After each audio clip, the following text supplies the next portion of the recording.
Hi, I'm Melanie, your Christian intimacy coach, and we are here doing the 31-day Christian couples journal, intimacy, love, and relationships. Today we're on day 11. We're looking at the book 1 Corinthians 7, verse 5. And it says, "Do not deprive each other, except perhaps by mutual consent for a time, so that you may devote yourself to prayer. Then come together again so that Satan will not tempt you because of your lack of self-control." So I'm going to read that again, or at least the first part, and I want to kind of put in what is really being said here when Apostle Paul says this. Do not deprive each other sexually, except perhaps by mutual consent. In some of the other versions of the Bible, they'll put those keywords in there. In the NIV Bible, they don't, but that's what it means. It means in your sexual bed, don't weaponize what you have to give to each other for something that you want or for punishment. That's exactly what that means. It's a mutual respect.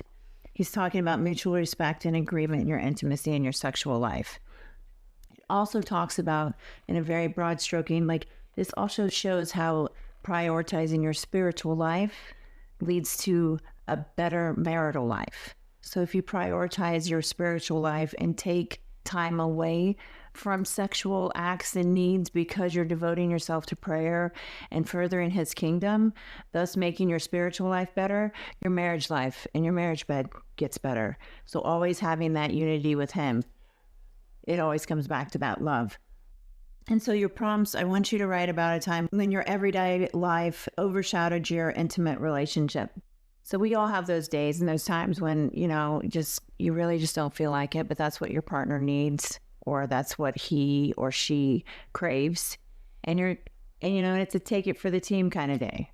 That's what I like to call it. Everybody's going to have those days. Not every day that we're going to have in our marital bed is going to be those lights, cameras, actions, and fireworks. It's, everyday sexual encounters that we have to keep close to our hearts and covet and really cherish.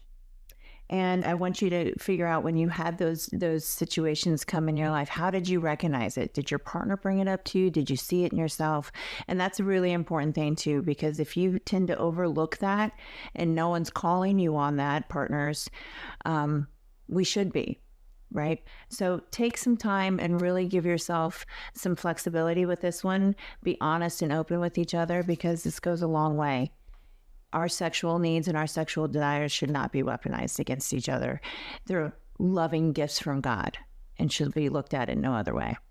So good luck with this one today, and may God bless your marriage bed.